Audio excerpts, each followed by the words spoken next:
You were the smart kid, the one who aced every test without trying, the one everyone said was destined for greatness. And now you're in your 20s or 30s, sitting on your couch, watching people you used to help with their homework absolutely crush life while you're stuck wondering what the went wrong.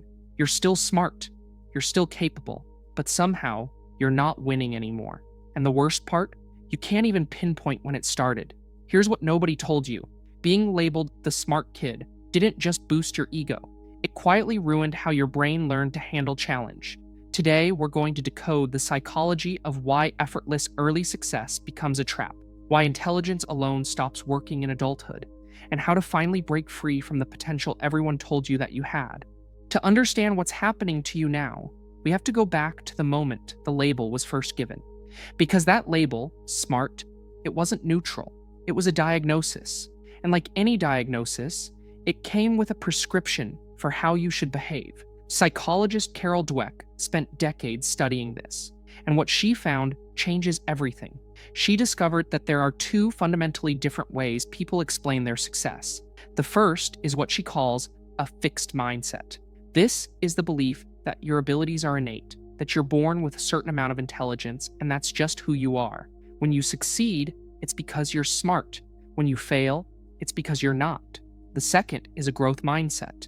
The belief that abilities are built through effort, that struggle is how you get better, that failure is information, not identity. And here's the critical part. When adults praised you for being smart, for getting the right answer, for finishing first, they were training your brain to adopt the fixed mindset. You learned that your value came from being intelligent, not from working hard, and that created a silent equation in your mind. Effort equals inadequacy. Think about what happened every time something was difficult. If you're truly smart, it should be easy, right? So when you encountered something that required struggle, your brain interpreted that as a threat. If I have to try this hard, maybe I'm not actually smart. Maybe I've been fooling everyone, including myself. This is why so many formerly gifted kids develop a strange relationship with challenge. They avoid it, not because they're lazy, but because challenge exposes the thing they're most afraid of, that the label might be wrong. Researchers call this self-handicapping. You unconsciously create obstacles for yourself, procrastinating, not preparing, staying up too late so that if you fail, you have an excuse. I didn't fail because I'm not smart. I failed because I didn't try. Now here's what's actually brilliant about this strategy. It works. It genuinely protects your ego in the short term. But that same protection is exactly what's destroying your long-term growth. Because you never actually test whether you're capable. It's a psychological insurance policy. You protect the label by never fully testing it.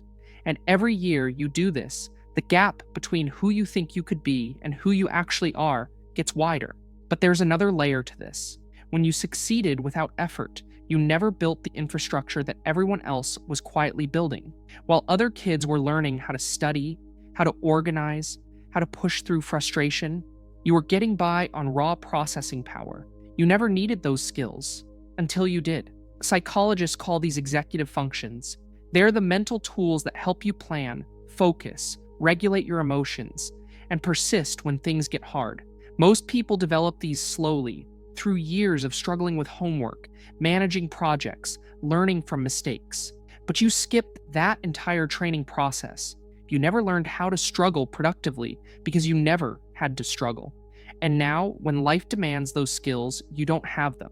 It's like showing up to a marathon, having never run more than a mile. Your brain has speed, but it doesn't have endurance. And when everyone around you starts pulling ahead at mile 5, you don't think, I need to train my endurance.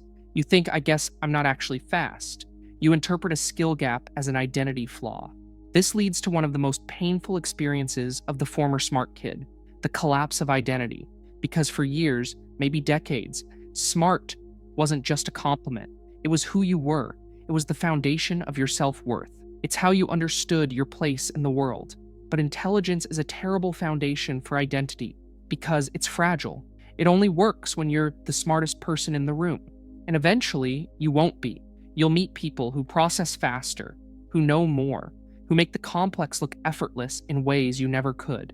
And when that happens, if your entire sense of self is built on being smart, you don't just feel challenged, you feel erased.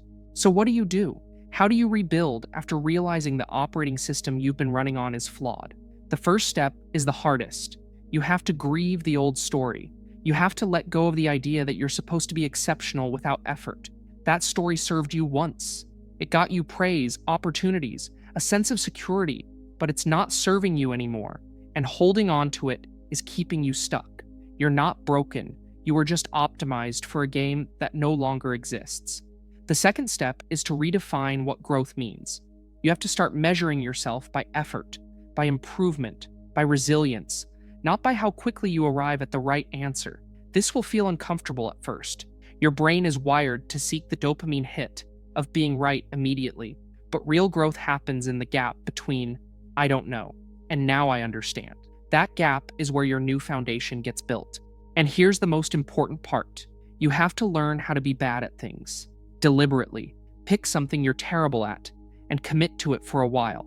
Not to become great at it, but to practice the feeling of incompetence without it destroying you. Learn an instrument, try a new language, take up a sport. Let yourself be the slowest person in the room. I'm talking about the kind of slow where you're asking the instructor to repeat something for the third time while everyone else has moved on. That specific flavor of humiliation, that's the medicine. Because every time you do that and survive, you prove to your brain that your worth isn't tied to performance. You teach yourself that struggle is not a sign of failure, it's a sign of building something real. The smart kid label was never the problem. The problem was that it became a cage, a set of invisible rules about what you were allowed to try, how you were allowed to fail, and what it meant if things got hard. But you're not that kid anymore. You don't need the label to protect you. What you need now is the courage to be average at something long enough to become good at it, to trade the comfort of effortless success for the dignity of earned growth. You were never just smart. You were capable of so much more than that. And now, finally, you get to find out what that looks like. I hope enough was said, and enough thanks you for being here. See you in the next one.